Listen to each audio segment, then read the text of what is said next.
Bienvenidos amigos de Medicentro La Sabana, estamos en un nuevo podcast, hoy hablando de un tema que estuvimos conversando con la doctora Isolina sobre el corazón roto, pero esta vez vamos a tocarlo a profundidad con nuestro cardiólogo, el doctor Carlos Monge.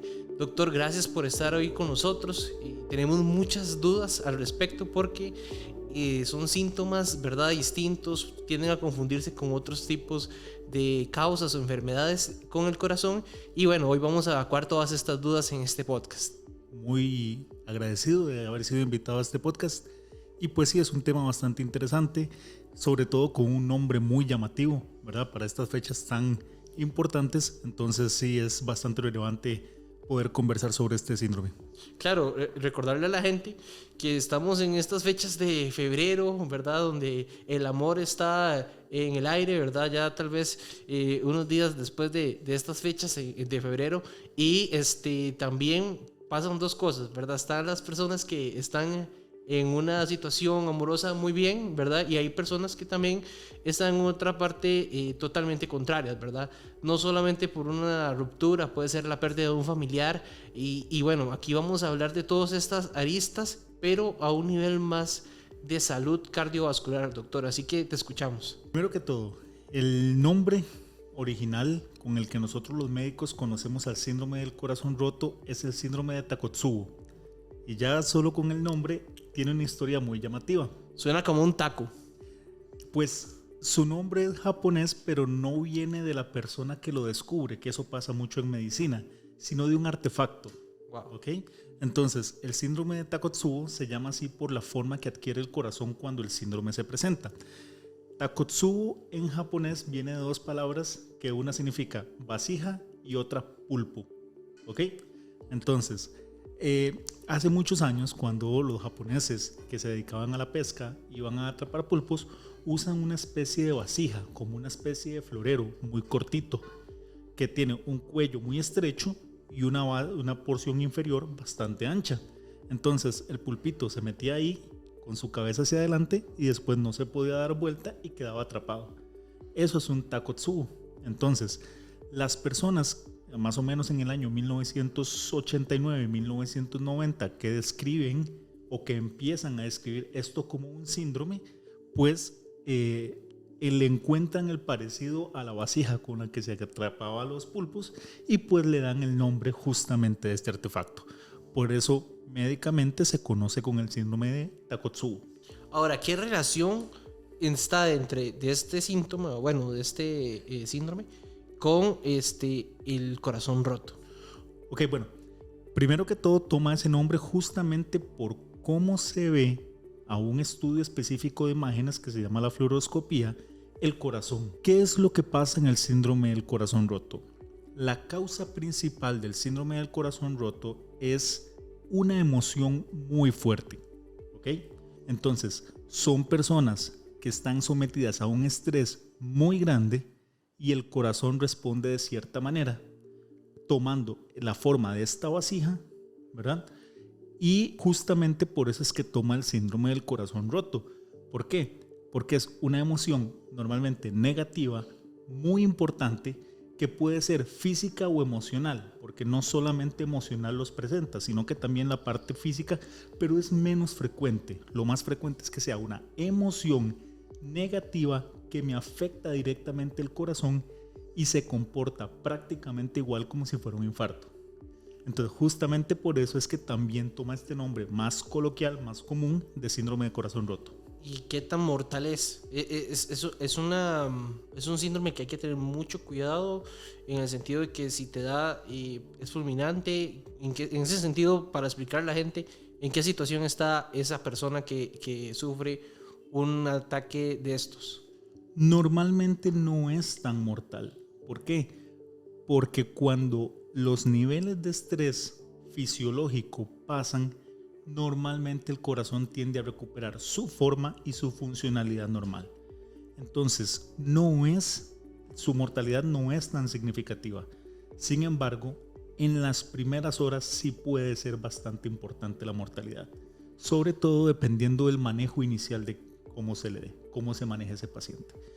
Pero normalmente a la mayor parte de los pacientes y hay que hacer la salvedad porque probablemente nos vamos a referir en lo que resta del podcast, son mujeres.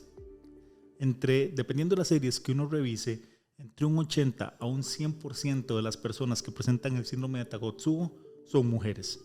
No se sabe muy bien por qué, no está muy claro cuáles son las causas que hacen que las mujeres sean más susceptibles a presentar el síndrome de Takotsubo, pero sí hay una clara predilección de que esta enfermedad se presente en mujeres y no en hombres.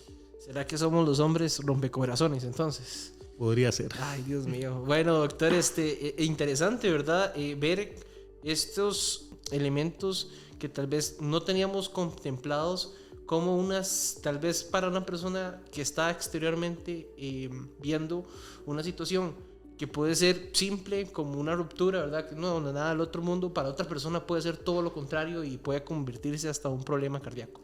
Sí, y eso es súper importante a la hora de enfrentarse a este problema, porque ese detalle que dijiste es súper relevante. No podemos medir cómo es esa situación para la persona que lo está presentando. Tenemos pacientes que han presentado síndromes de Takotsubo con situaciones que, entre comillas, son muy mundanas, pero para la persona generaron tal estrés que elevaron tanto las hormonas del estrés del cuerpo que lo producen. Se ha querido intentar encontrar un sustrato genético, una base genética que me diga qué personas eventualmente ante un proceso estresante pueden generar el síndrome de Takotsubo, pero hasta ahora no se ha podido encontrar cuál es esa base que me hace más susceptible ante cierto evento presentar esta clase de problemas. Ok, y ahora, ¿en qué diferencia este síndrome a un ataque al corazón? Porque la persona podría confundirse también. Sí, esa es una pregunta medular, diría yo. Y el problema está en la respuesta. Y es que la diferencia es prácticamente ninguna. Entonces, la persona lo siente igual que un infarto. Los estudios nos dan resultados iguales que un infarto. O sea, el electrocardiograma se puede modificar igual que se modifica el electrocardiograma en un infarto. Y las enzimas cardíacas, que son un examen que uno toma en sangre para determinar si existe daño a las células del corazón, también se modifican, al igual que lo hace en un infarto. Entonces, la sospecha que tiene que tener el médico debe ser muy fina para saber reconocer en qué casos no es un infarto y en qué casos puede ser más bien un Takotsubo. Doctor, ¿y qué le podríamos decir a la gente que nos está viendo sobre recomendaciones? ¿Qué podemos hacer y si estamos ante alguna sospecha de que podemos tener este síndrome? Bueno, ante la sospecha, ¿cuál va a ser la sospecha inicialmente? El dolor torácico. ¿Ok? Siempre el dolor torácico va a ser el primer síntoma, independientemente de la causa subyacente que me esté generando el dolor torácico. Siempre buscar atención médica es el primer paso, independientemente sea o no sea un infarto, sea o no sea Takotsubo o cualquier otra enfermedad que me pudiera estar afectando el corazón o no, porque hay que tener claro que en el pecho hay muchísimas más estructuras que solo el corazón y que todas estas estructuras me pueden generar dolor. Pues buscar de manera pronta y asertiva el contacto médico es el primer paso para poder tratarlo de una manera adecuada. ¿Por qué? Porque, como le digo, no existe una forma de clínicamente diferenciar a la persona que me está padeciendo un Takotsubo de un infarto o incluso otras enfermedades que son igual o más mortales o igual o más importantes desde el punto de vista de pronóstico clínico. Específicamente con el síndrome de Takotsubo no hay una recomendación como tal. Sin embargo, sí podemos hacer recomendaciones generales para mantener una adecuada salud cardiovascular. Y así matamos dos pájaros de un tiro, como decimos. Por supuesto. Así, pues, yo me aseguro de que tengo mi corazón en una condición adecuada y que si presento cierta sintomatología, va a ser menos probable que sea cardiopatía isquémica, o sea, un infarto. Si yo mantengo un buen peso, si tengo una dieta adecuada, si no fumo, si tomo una cantidad moderada de licor, si hago ejercicio, si disminuyo mi consumo de sal, si disminuyo mi consumo de azúcar y además tengo mi contacto con mi médico personal cercano, pues la probabilidad de que yo tenga una enfermedad asociada a los vasos coronarios es mucho menor. Entonces, eso es importante para la historia clínica. Si yo tengo una persona que es sana, que hace ejercicio, que cumple todos estos checks que acabo de comentar y me llega a un servicio de emergencias con dolor de pecho y con la historia de que recientemente falleció un familiar, recientemente tuvo una pelea importante con algún familiar, recientemente tuvo una noticia usualmente negativa muy importante, pues ya eso me hace sospechar, ¿verdad? Pero por supuesto que las recomendaciones de mantener unos estilos de vida saludables siempre va a ser lo mejor y por supuesto empezar de manera preventiva a realizarse los estudios cardiovasculares adecuados, dícese electrocardiograma, prueba de esfuerzo, laboratorios y a partir de ahí, según el médico lo recomiende, estudios más elevados, pues siempre va a ser la recomendación más adecuada. Muchísimas gracias, doctor. Creo que aprendimos bastante hoy con este tema que es muy peculiar desde su nombre, ¿verdad? Que lo aprendimos al principio del podcast hasta lo incierto, ¿verdad? Que es en el sentido entre distinguir entre un síndrome del corazón roto y un infarto. Así que amigos, gracias por su compañía, doctor, te agradezco. No sé si unas últimas palabras, recomendaciones, algo que le podemos decir a las personas para cerrar este podcast que estuvo bastante interesante. No, pues agradecerle la atención que han tenido para este podcast e invitarlos a que se acerquen a la clínica, pues aquí tenemos un servicio muy robusto de cardiología y no solo de cardiología.